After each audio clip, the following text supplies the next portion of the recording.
А новый день как маленькая жизнь, в нем тысячи минут необычайных. Вам нужно только в сердце дверь открыть, а он в ответ откроет свои тайны. В эфире главного национального канала программа «Новый день». Всем желаю вам сегодня доброго утра, отличного дня. В студии работает Катерина Винокурова. Пусть новая неделя обязательно подарит нам только хорошие, добрые новости и отличное настроение. Сегодня 2 ноября, и вот какими памятными датами нам запомнится этот день. Так, в 1721 году царь Петр I принял титул Петра Великого, императора Всероссийского, а Россия стала империей. Родились в этот день последняя царица Египта из македонской династии Птолемеев Клеопатра, а также французская королева, жена Людовика XVI Мария Антуанетта. По народному календарю наступил Артемьев день. Существовало поверье, что человека, рожденного в этот день, защищает мать-волчица. Его считали близким по духу лесным зверям и птицам.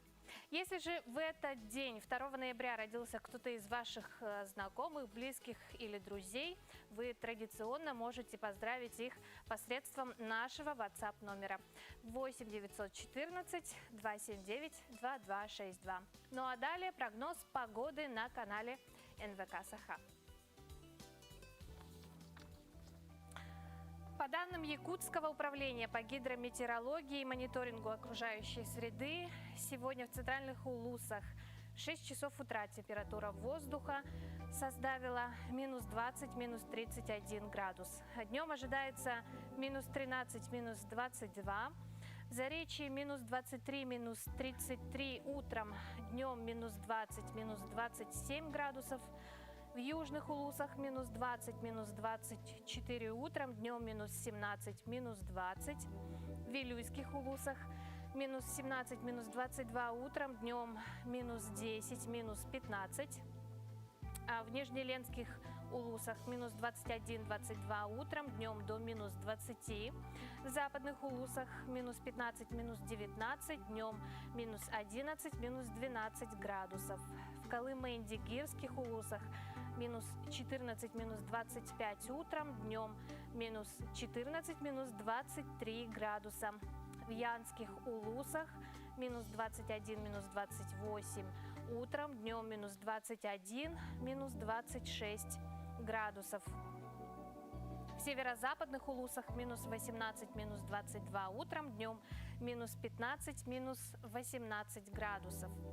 6 часов утра температура воздуха в городе Якутске составила минус 29 градусов. Атмосферное давление 767 миллиметров ртутного столба. Ветер западный 2,5 метров в секунду. Днем в городе Якутске ожидается минус 19, минус 21 градус.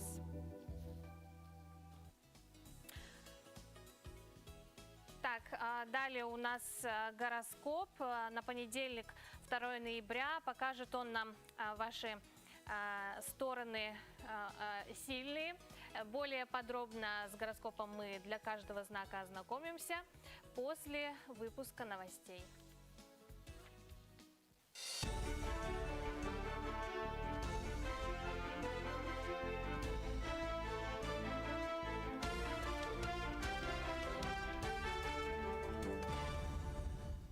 Доброе утро, уважаемые телезрители! Это новости на канале Якутия-24, в студии Влад Давыдов. С 1 ноября для оформления выплаты на детей с 3 до 7 лет гражданам не придется предоставлять документы, содержащие сведения об алиментах. Госорганы будут сами получать эту информацию через систему межведомственного электронного взаимодействия. Ежемесячные пособия на детей от 3 до 7 лет введены с 1 января текущего года указом президента. Их получают семьи с низким МПЦ.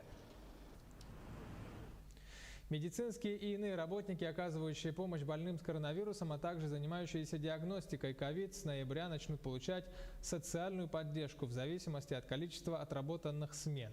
Новый порядок, утвержденный премьер-министром Михаилом Мишустиным, принят сразу до конца 2021 года. Он заменит действовавшие до сих пор два постановления, регламентировавшие стимулирующие выплаты.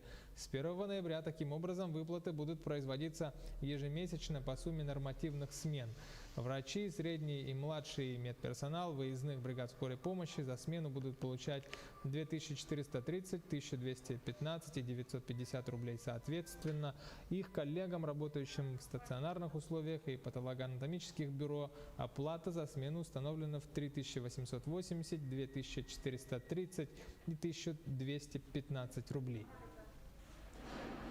С 1 ноября крупные торговые сайты-агрегаторы с выручкой более 40 миллионов рублей за прошлый год, использующие наличные расчеты с потребителем, будут обязаны принимать к оплате карту МИР. При этом планируется поэтапное снижение порога выручки. Так, с 1 марта до 30 июня 2021 года включительно под действие закона попадут агрегаторы с объемом выручки, превышающим 30 миллионов рублей, а заключительным этапом станет снижение порога выручки до 20 миллионов рублей с 1 июля 2021 года. Изменения в законодательстве должны привести к тому, что недобросовестные участники рынка, торгующие контрафактом или нелегальной продукцией только за наличную валюту, будут вынуждены уйти с рынка или же изменить свою бизнес-модель. В Якутске появится новый арт-объект. Проект якутянки Лады Евсеевой, посвященный истории родного края, признан лучшим жюри всероссийского конкурса идей новых достопримечательностей под названием «Культурный след». Автор предложила установить каменную стелу, на которой поставили автографы путешественники, ученые, писатели, ссыльные, те, кто проезжал когда-либо или жил в Якутске. Конкурс «Культурный след» был создан для того, чтобы помочь людям сделать что-то значительное, оставить свой след, повлиять на развитие культурной среды в своем городе, создать новое явление культуры, увековечить память незаслуженно забытых людей. Это было желание ощутить, что ты один из тех, кто здесь проезжал. Ну, конечно, в первую очередь направлено на приезжих, но и на горожан тоже. То есть вот эта рамочка, изначально задуманная в проекте для селфи под надписью «Здесь был», позволяет почувствовать себя, без надписи, да, вандальных, «Здесь был Вася», почувствовать себя как раз одним из этих славных плеяды ученых, путешественников, полярных исследователей, летчиков и так далее, которые здесь побывали. И раз эти люди попали на стену, значит, они действительно что-то сделали для Якутии, Севера, Арктики, России такое, что мы их туда поставили. И, возможно, человек, который стоит в этой рамочке, невольно задумается, что я сделаю для этого города. Попаду я на эту стену через 100-200 лет. Главная цель конкурса – найти реализуемые и интересные идеи и наладить мостик между теми, кто придумывает, и теми, кто воплощает. Конкурс прошел в два этапа. Первый – это защита идей, а второй – это разработка эскиза. Таким образом, эскиз якутянки разработал скульптор из Санкт-Петербурга Владимир Андреев. Весь ноябрь у жителей Якутска будет возможность подарить себе бодрость, а детям добро и реальную помощь. В заведениях Якутска с 1 по 30 ноября можно будет заказать специальный «Добрый кофе», средства от продажи которого кофейни переведут в пользу детей из хосписа. Акция «Добрый кофе» зародилась 1,5 года назад в Петербурге по инициативе благотворительного фонда «Детский хоспис». При участии фонда в Петербурге был открыт первый в России детский хоспис, и сегодня его усилиями продолжается системное развитие паллиативной медпомощи по всей стране. Таковы новости к этому часу. Оставайтесь на нашем телеканале, будьте всегда в курсе, берегите себя и здоровье.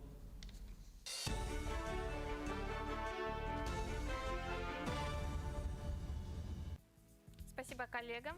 Мы продолжаем, и далее обещанный гороскоп. На 2 ноября этого года покажет он нам сильные стороны. Отстаивайте свою правду, не подчиняйтесь пессимистам и тем, кто слишком уверен в себе. Тем не менее, не переходите границы в споре, оставайтесь в рамках, и тогда ваше спокойствие победит любых, даже очень вспыльчивых людей. Далее подробный гороскоп для каждого из знаков. Овны. Споры сегодня это в порядке вещей. Вы будете удовлетворены тем, что вам удастся донести свою точку зрения тем, кто пытался спорить без нужных аргументов. Но не попадите в ловушку нервозной ситуации, потому что оппоненты просто ждут, чтобы попытаться через агрессивность доминировать над вами. Тельцы. Бывают моменты, когда вы заставляете себя не слышать, двигаться дальше, как будто ничего не случилось. Это лучшая реакция на критические моменты, тем более сегодня. Промолчите и отпустите ситуацию, даже если это неправильно, потому что только так можно быстро разрядить обстановку. Близнецы. Небольшие возможности, совсем незначительные вещи порой несут в себе массу позитивного. После того, как вы закончите большую часть откладываемых дел, вы поймете, что больше ничто из них над вами не висит. Сегодня будет правильный день. Ракам сегодня нужен день отдыха, поэтому дайте себе эту передышку прямо сейчас. Вам нужно перезарядить свои батареи, дать отдых телу, разуму, отделитесь насколько сможете от остального мира. Иногда усталость – лучшая причина, чтобы вспомнить о себе, оставляя всех остальных на втором плане. Сегодня только вы, и больше нет никого. Львы, не отступайте от доказательств правды, если чувствуете, что кто-то совершил серьезную ошибку. Да, борьба с ложью и злом непроста, это война нервов, но вы одержите окончательную победу, если преодолеете этот этап недоверия к силе самого себя. Девы, чтобы сбалансировать тревожную ситуацию, хорошо начать с мелочей. Их много, поэтому шаг за шагом решайте их одну за другой. И если вам удастся удалить из списка большую их часть, вы увидите, что те, которые остаются, кажутся внезапно намного меньше и легче.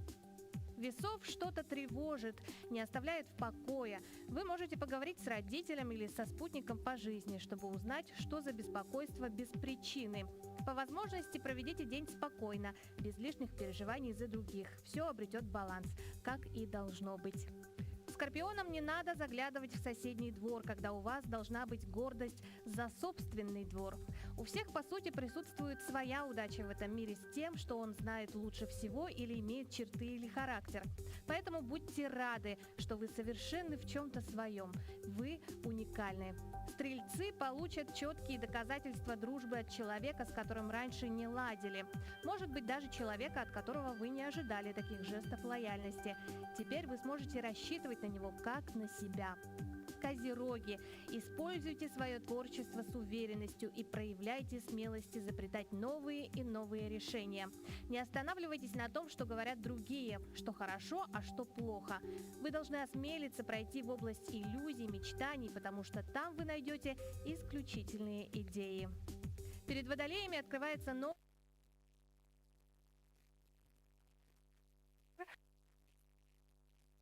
D-фильмы – это настоящее будущее, и дальше этих технологий совершенствоваться некуда, то мы спешим вас в этом разубедить. Специалисты работают над реалистичными голограммами животных, которые, вероятно, в будущем заменят зоопарки. Так, в Японии открылся уникальный зоопарк, где животные заменены 7D-проекциями. Голограмма воссоздает все до мельчайших подробностей. Обитателей необычного зоопарка невозможно отличить от настоящих зверей. Воссоздана в деталях и среда обитания. Благодаря компьютерной графике она выглядит намного более естественной и реалистичной, чем привычные вольеры и загоны в зоопарках. Более того, воспроизводятся не только животные, у образов есть свои запахи и звуки. Благодаря этому иллюзию практически невозможно отличить от реальности. Специалисты надеются, что практика виртуальных зоопарков поможет заменить реальных зверей и отказаться от содержания диких животных в неволе. Подобные технологии сегодня также можно увидеть в Объединенных Арабских Эмиратах. А могут ли кошка и собака жить душа в душу? С раннего детства мультфильмы нас учат, что разные животные противостоят друг другу и не могут жить дружно. Кошки гоняются за мышами, собаки за кошками, и мы с юных лет принимаем это за норму. Но люди, которые держат у себя разных зверей, заверяют в обратном.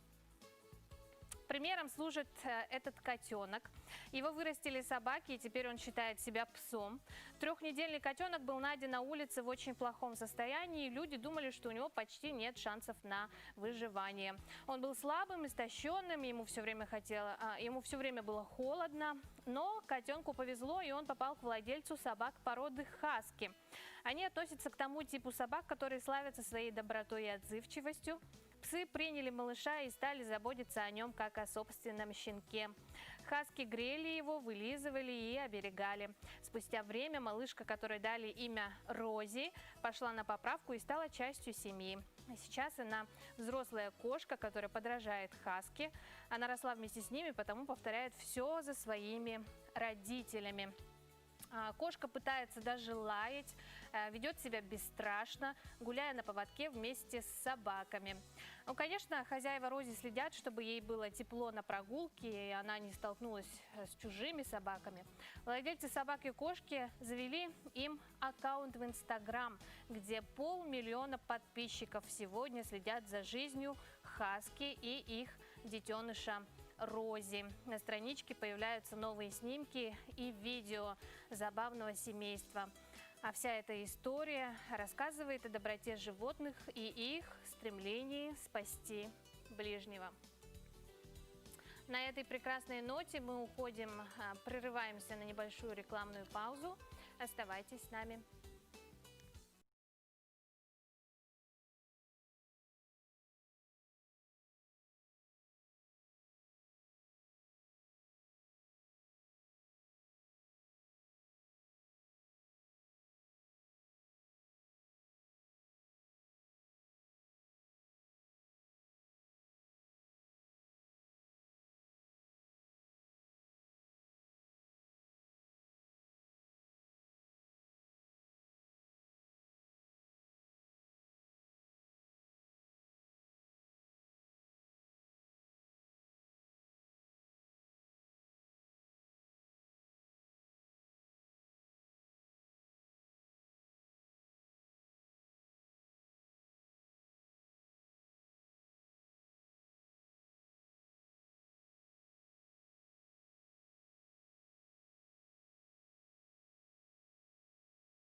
Добро пожаловать в новый день.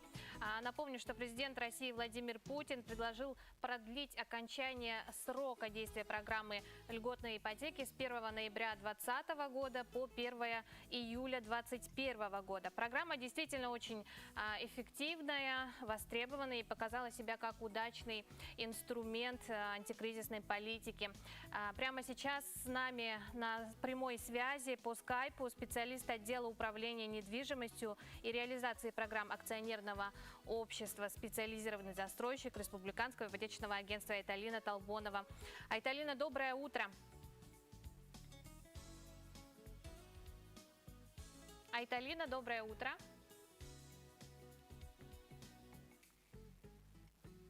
Айталина, как слышно или не слышно?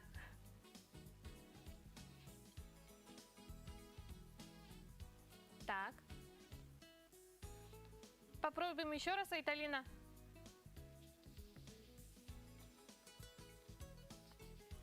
Так, по техническим неполадкам. Вот уже 90 лет волны якутского радио объединяют всю нашу республику, рассказывая нам самые первые свежие актуальные новости. С сегодняшнего дня мы начнем знакомить вас с нашими коллегами по цеху, с радиовещанием. В наших эфирах вы увидите тех, кого частенько слышите на своих FM-волнах. Уважаемые радиослушатели, работают телефоны прямого эфира 32. 34 года у микрофона. 34 года на пульсе всех главных событий республики. Бархатный голос Юрия Сергеева, обладающего удивительной магией затрагивать все скрытые уголки человеческой души, сегодня узнает каждый. А ведь судьбу его решил случай.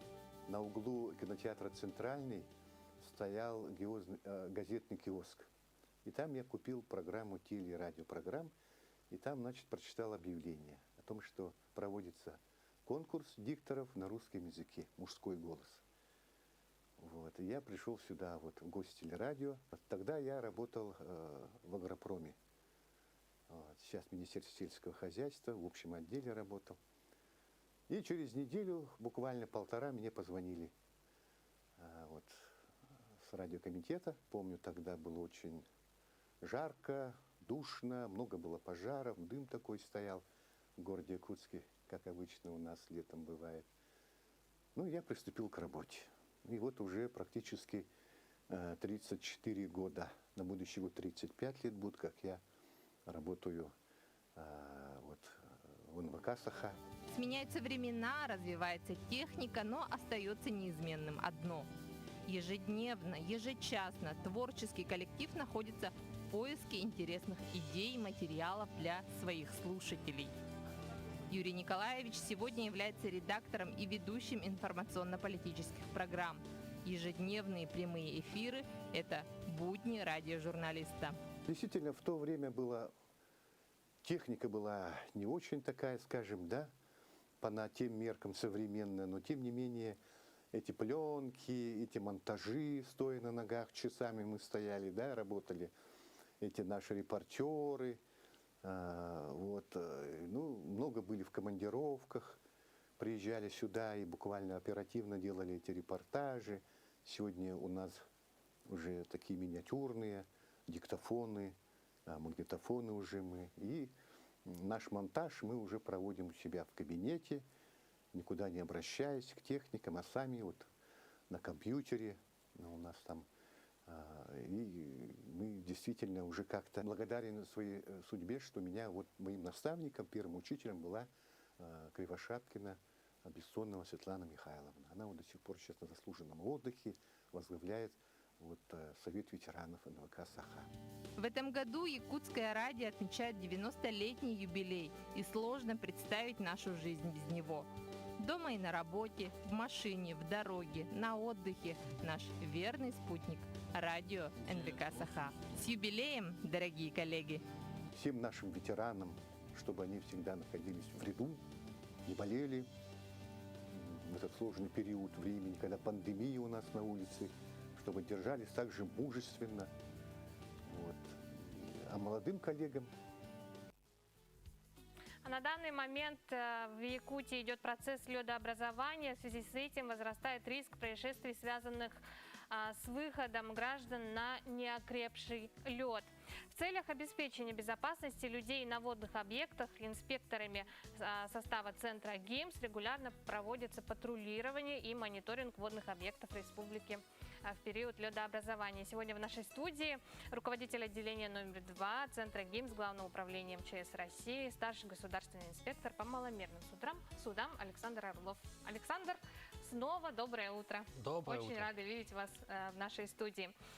Ну, какова толщина льда считается безопасной? Какая толщина? Но существует определенная таблица замеров, исходя из которой можно сопоставить, что для человека безопасная толщина льда составляет от 7 сантиметров.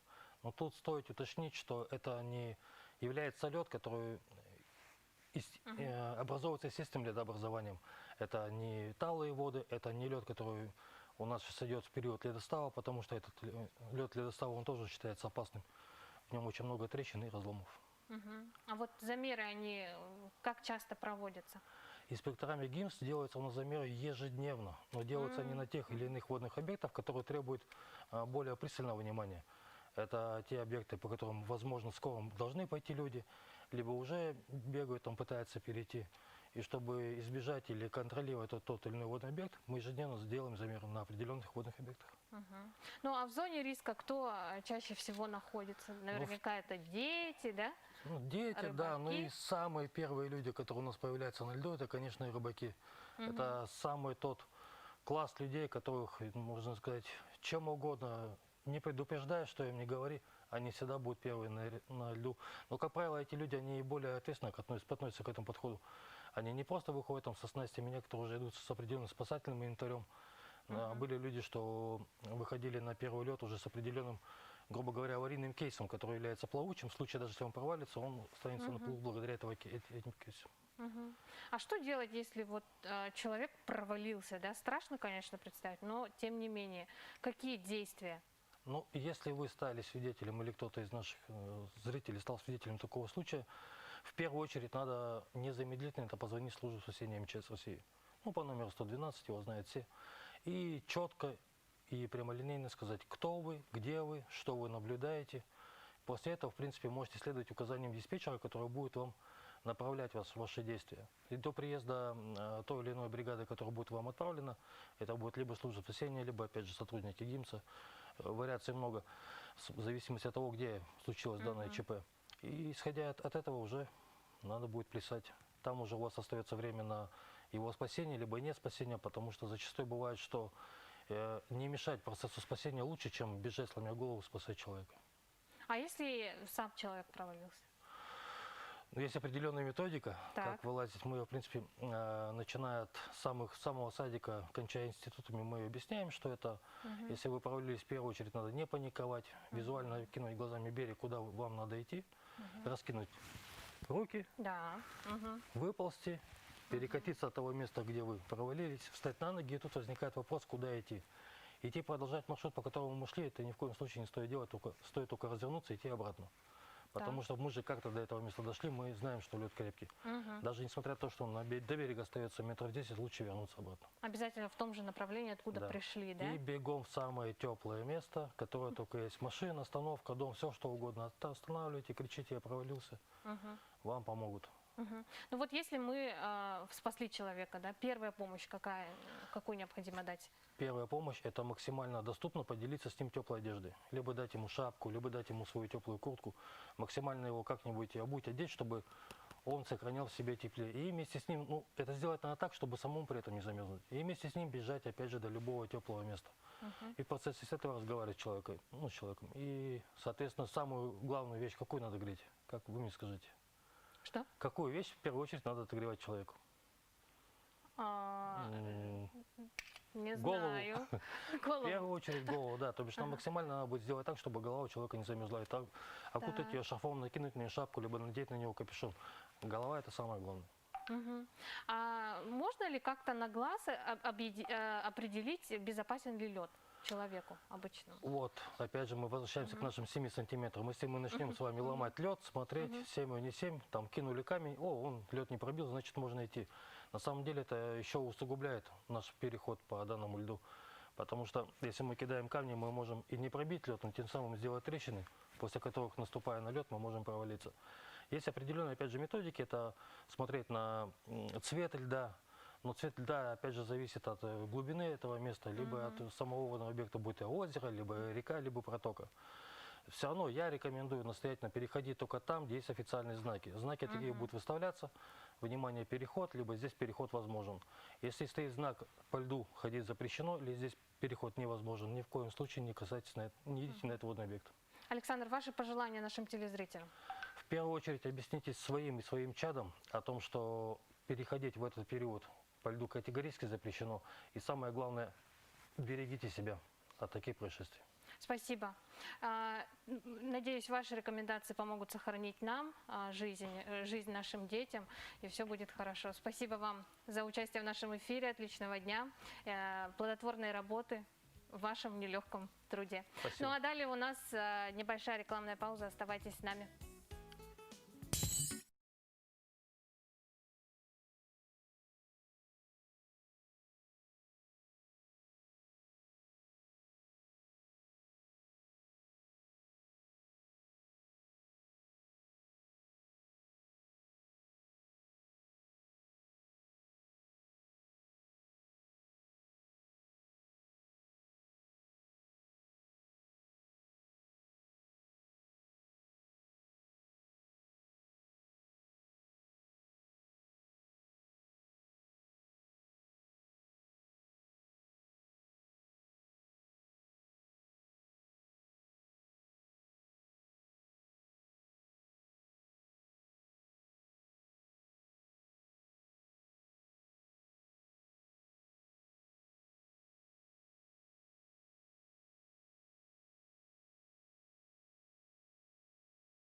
Добро пожаловать в новый день, 2 ноября, новая неделя, понедельник. Все, чем он нам запомнится и чего от него ждать в свежем выпуске новостей наших коллег.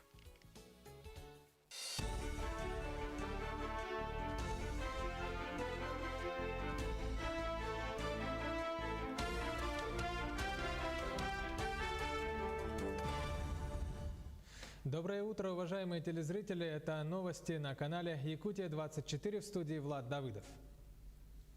С 1 ноября для оформления выплаты на детей с 3 до 7 лет гражданам не придется предоставлять документы, содержащие сведения об алиментах. Госорганы будут сами получать эту информацию через систему межведомственного электронного взаимодействия. Ежемесячные пособия на детей от 3 до 7 лет введены с 1 января текущего года указом президента. Их получают семьи с низкими доходами. Выплаты начались с 1 июня. Пособие в размере 50% регионального прожиточного минимума для детей можно оформить на портале госуслуг или в МФЦ. Медицинские и иные работники, оказывающие помощь больным с коронавирусом, а также занимающиеся диагностикой COVID, с ноября начнут получать социальную поддержку в зависимости от количества отработанных смен. Новый порядок, утвержденный премьер-министром Михаилом Мишустиным, принят сразу до конца 2021 года. Он заменит действовавшие до сих пор 2 постановления, регламентировавшие стимулирующие выплаты. С 1 ноября таким образом выплаты будут производиться ежемесячно по сумме нормативных смен.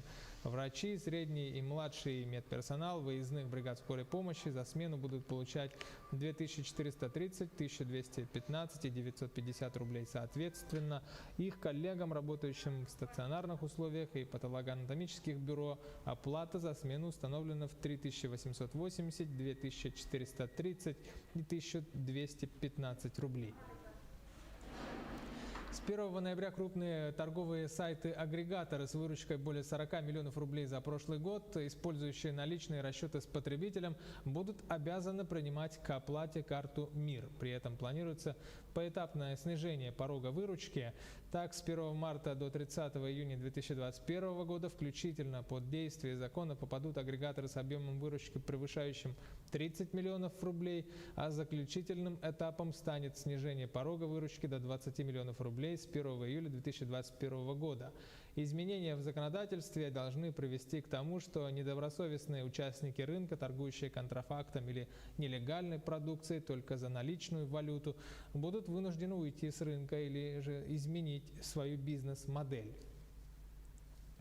В Якутске появится новый арт-объект. Проект якутянки Лады Евсеевой, посвященный истории родного края, признан лучшим жюри всероссийского конкурса идей новых достопримечательностей под названием «Культурный след». Автор предложила установить каменную стелу, на которой поставили автографы путешественники, ученые, писатели, ссыльные, те, кто проезжал когда-либо или жил в Якутске. Конкурс «Культурный след» был создан для того, чтобы помочь людям сделать что-то значительное, оставить свой след, повлиять на развитие культурной среды в своем городе, создать новое явление культуры, увековечить память незаслуженно забытых людей. Это было желание ощутить, что ты один из тех, кто здесь проезжал. Ну, конечно, в первую очередь направлено на приезжих, но и на горожан тоже. То есть вот эта рамочка, изначально задуманная в проекте для селфи под надписью «Здесь был», позволяет почувствовать себя, без надписи, да, вандальных, «Здесь был Вася», почувствовать себя как раз одним из этих славных плеяды ученых, путешественников, полярных исследователей, летчиков и так далее, которые здесь побывали. И раз эти люди попали на стену, значит, они действительно что-то сделали для Якутии, Севера, Арктики, России такое, что мы их туда поставили. И, возможно, человек, который стоит в этой рамочке, невольно задумается, а что я сделаю для этого города, попаду я на эту стену через 100-200 лет. Главная цель конкурса – найти реализуемые и интересные идеи и наладить мостик между теми, кто придумывает, и теми, кто воплощает. Конкурс прошел в 2 этапа. Первый – это защита идей, а второй – это разработка эскиза. Таким образом, эскиз якутянки разработал скульптор из Санкт-Петербурга Владимир Андреев. Весь ноябрь у жителей Якутска будет возможность подарить себе бодрость, а детям добро и реальную помощь. В заведениях Якутска с 1 по 30 ноября можно будет заказать специальный «Добрый кофе», средства от продажи которого кофейни переведут в пользу детей из хосписа. Акция «Добрый кофе» зародилась 1,5 года назад в Петербурге по инициативе благотворительного фонда «Детский хоспис». При участии фонда в Петербурге был открыт первый в России детский хоспис, и сегодня его усилиями продолжается системное развитие паллиативной медпомощи по всей стране. Таковы новости к этому часу. Оставайтесь на нашем телеканале, будьте всегда в курсе, берегите себя и здоровье.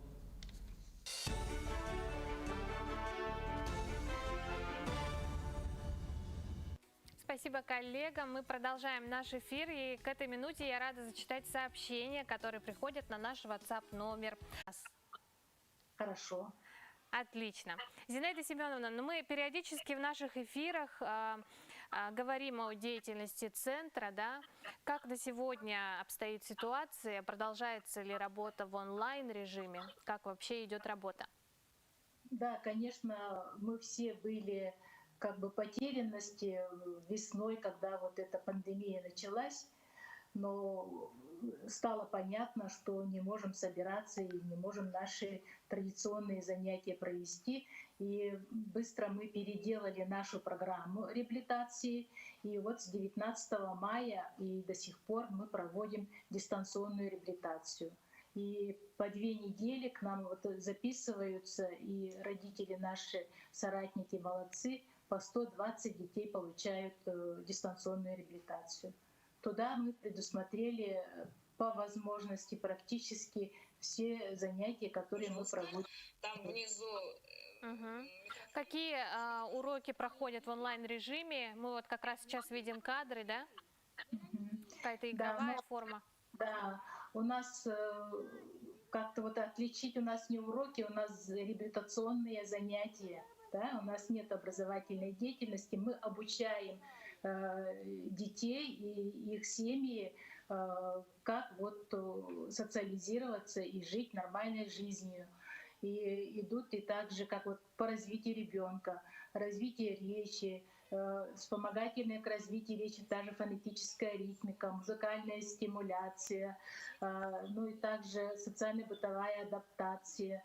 В день они у нас проходят где-то 6-7 до 8 занятий. Да. Зинаида Семеновна, Зинаида Семеновна, какие у вас планы, да, предстоят? Мы знаем, что вы принимаете участие в форуме «Десятилетие детства». Что Да, такого планы. интересного готовите? Мгм. Так, и еще я должна рассказывать, мы с 5 октября у нас совсем немножко началась очная реабилитация, где посещают 50 детей ежедневно. Конечно, мы соблюдаем все нормы, которые требуются, потребности времени. Это дистанция, это вот по времени приходят, но там идет у нас чисто медицинская реабилитация, то есть лечебная физкультура, физиотерапия, массаж и все. Так, а по планам, да, конечно, мы не перестаем работать, и у нас планируется в республике грандиозное мероприятие, которое будет отмечать десятилетие детства, как оно прошло, и отдельным кластером пойдет вот ранняя помощь, по которой мы начали уже больше года работаем со всеми улусами.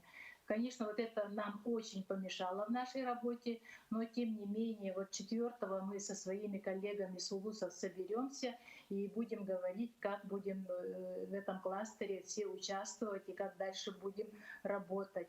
Это у нас работа проводится, сейчас вот организовывается Фондом будущих поколений лаборатория детства, где будет 3 направления: это одаренный ребенок, мы с детьми вместе, и вот ранняя помощь. Конечно, вот я давно работаю в реабилитации и очень понимаю, что мы чем раньше начинаем заниматься с любым ребенком, то у нас будут хорошие результаты. И теперь это вот на государственном уровне и на уровне вот общественных организаций оно создано.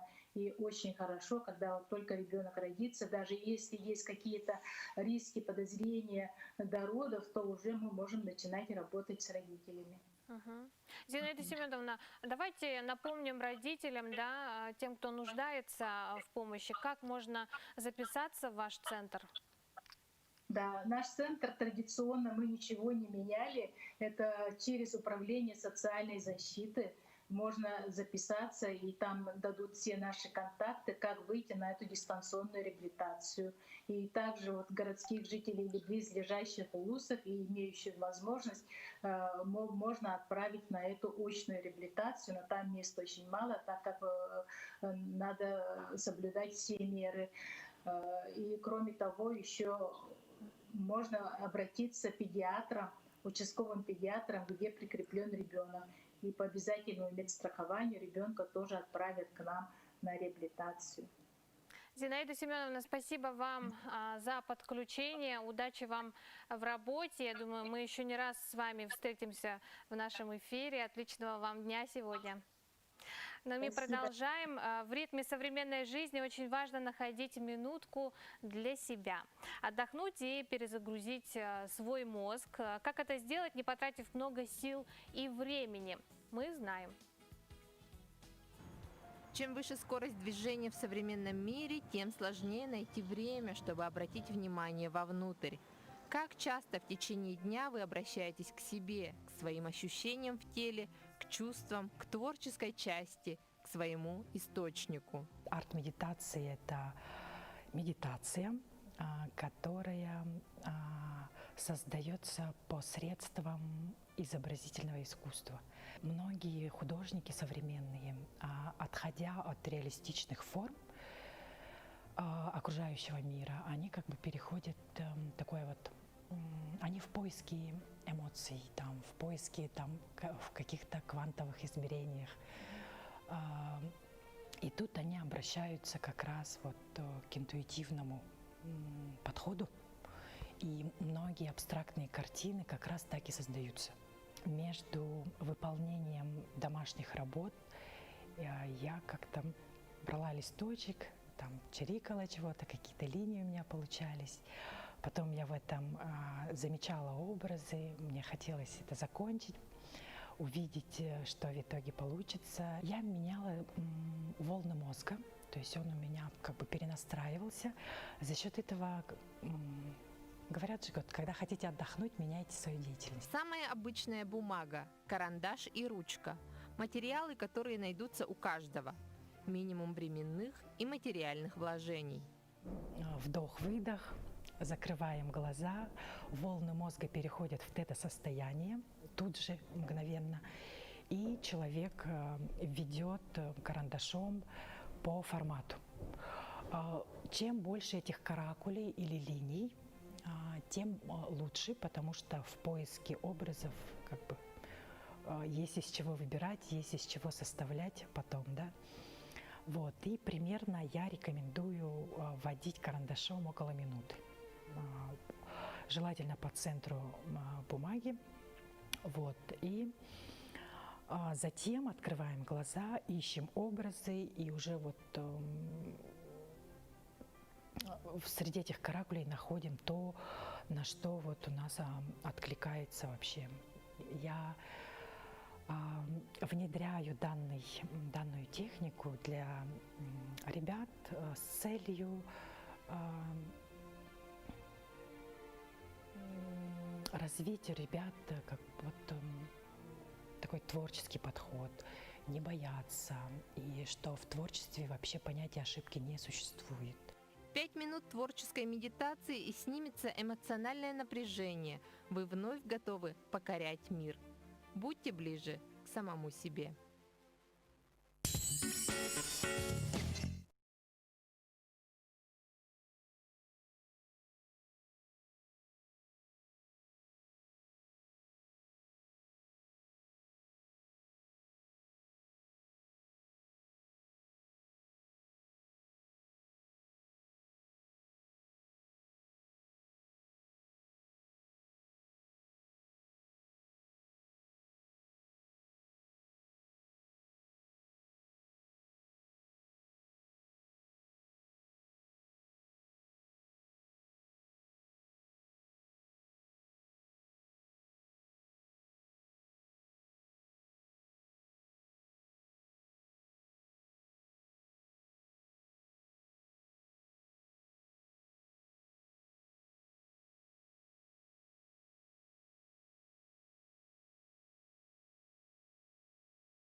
Доброе утро, мы продолжаем. 4 ноября в России отмечается День народного единства. В связи с этим праздником, как обычно, планируется ряд мероприятий, что нам готовит Дом дружбы народов. И не только об этом расскажет наши сегодняшние гости. Рада представить вам члена правления Ассоциации венков в нашей республике, ведущего методиста по традиционной культуре коренных малочисленных народов Севера Дома дружбы народов имени Кулаковского Анастасию Куличкину. Анастасия, доброе утро. Доброе утро. Какая вы сегодня красивая. С наступающим вас праздником. Поздравляю. Ну и давайте начнем наш разговор все-таки о деятельности ассоциации. Да? Мы знаем, что она занимается не только возрождением, сохранением языка, но и сохранением культуры, традиций, да? Активно принимает участие в общественно-политической жизни республики. Какие на сегодня стоят задачи у ассоциации? Ну, самое первое, как вы сказали правильно, это сохранение языка и культуры. И вот у нас в рамках вот именно в этом направлении по президентскому гранту, который выиграла наша организация, мы ведем уроки эвенкийского языка для 3 групп, для детской, молодежной и взрослой группы. Также вот у нас будет проводиться в декабре в заочной форме фестиваль эвенкийского эпоса, посвященный юбилеям наших выдающихся тунгусоведов, ученых. Это Анне Николаевне Муреевой. И вот если бы она была бы жива, ей исполнилось бы 90 лет. И 120 лет Глафира Макарьевна Василевич. Это уже российского уровня ученый тунгусовед. И вот у нас ближайшие, ну, скажем так, январь тоже ближайший месяц, тоже будут большие мероприятия, тоже посвященные юбилеям Галины Ивановны Варламовой Кептуке, Пикуновой Зинаиде Николаевне. Это вот наши такие вот именно мероприятия, связанные с языком и культурой. Вообще вот у нас у ивенков есть много творческих коллективов. И в этом году мы в сентябре съездили в Москву. Вот я сама руководитель ивенкийского фольклорного ансамбля «Геркелен». И наша молодежная группа, в том числе тоже вот мы поехали, 12 человек, и заняли первое место в номинации «Танцевальное искусство». Вообще туда поехали в Москву большой делегацией. Были и Эвенский фольклорный ансамбль «Долгунча», они заняли второе место, и специальный приз имени Жиркова. С Нижнеколымского района поехали два этноисполнителя. Это чукчанка Прасковья Кондакова, она стала лауреатом, и Макар Семенович Курилов, юкагир, оленевод. Он занял, сейчас еще раз посмотрю, он занял третье место в номинации «Вокальное творчество». Также наша овенкийка, старейшина ассоциации Галина Степановна Киригеева, заняла первое место. И Соленька, этногруппа «Сигун», руководитель у них Синильга, известная наша этнопевица, они заняли второе место. Тоже дуэтная номинация по вокалу. Ну, с какими успехами вы вернулись, да, с Москвы? А ежегодно посещаете фестиваль? Этот фестиваль проводится ежегодно. Вообще фестиваль «Кочевья Севера», он проводится в рамках международной выставки ярмарки «Кочевья Севера». Туда ездили тоже наши мастерицы. Они тоже привезли много номинаций, мест. Наша экспозиция Республики Саха заняла специальную номинацию «Экспозиция». Ну, Анастасия, не могу не спросить, да, какие мероприятия готовит Дом дружбы народов ко Дню народного единства? В каком формате будут проходить мероприятия? Мы все понимаем, что в связи с ситуацией пандемии по коронавирусу у нас все мероприятия будут проходить онлайн. Да. Или это будет проходить через площадку Zoom. Например, у нас будет большая очно-заочная научно-практическая конференция, посвященная Великой Отечественной войне. У нас все-таки получается год патриотизма и памяти и славы. И получается, будет межрегиональная. Будут участвовать не только у нас в Республике Саха-Якутия, но и из других регионов России. И также вы еще можете пока успеть подать заявки буквально сегодня. И кто желает, могут принять участие в конференции.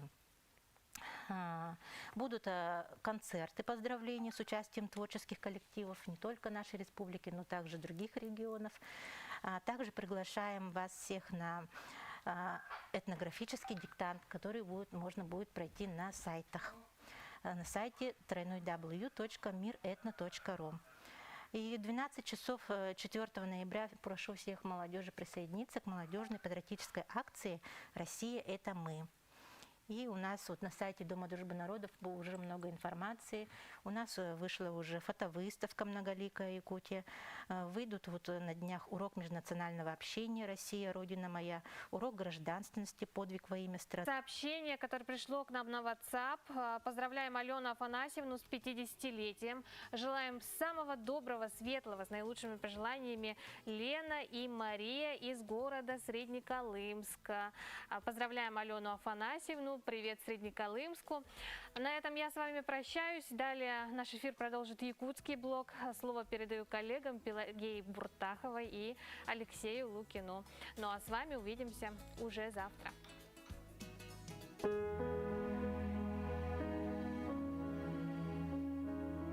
Якутия – это территория великого и непостижимого пространства. Эта первозданная земля влечет человека своими пейзажами и поразительной красотой суровой северной природы. Главным богатством нашей республики являются реки.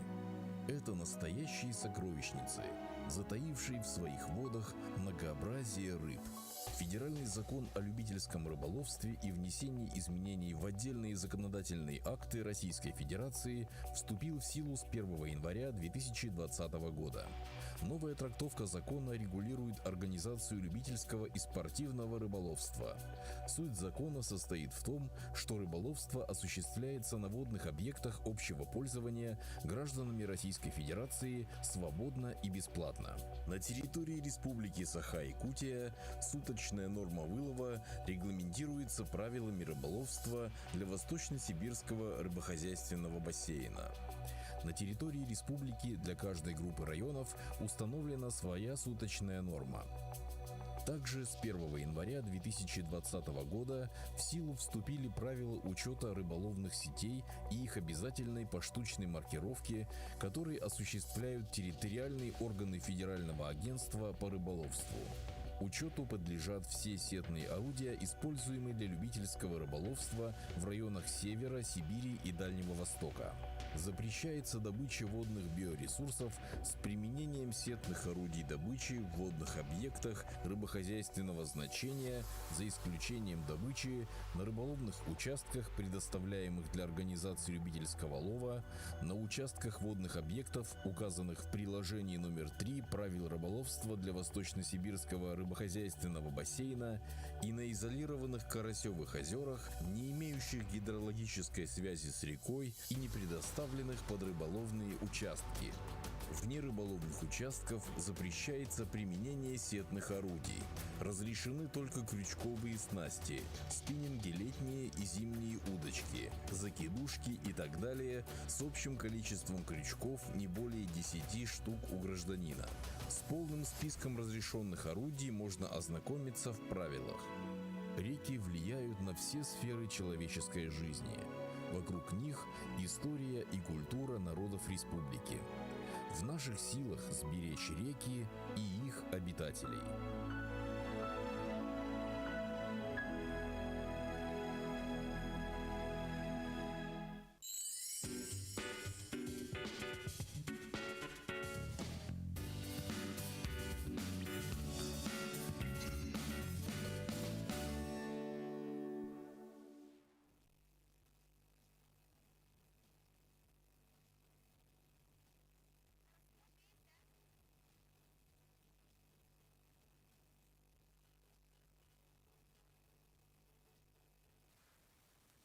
Готовый?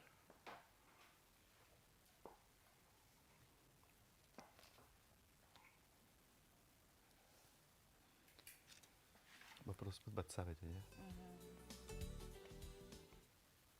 Хамай jangan вопростан тухал таққара афит. Да? Интерактив получается. Обратная связь. Кылманың эми түйәрім.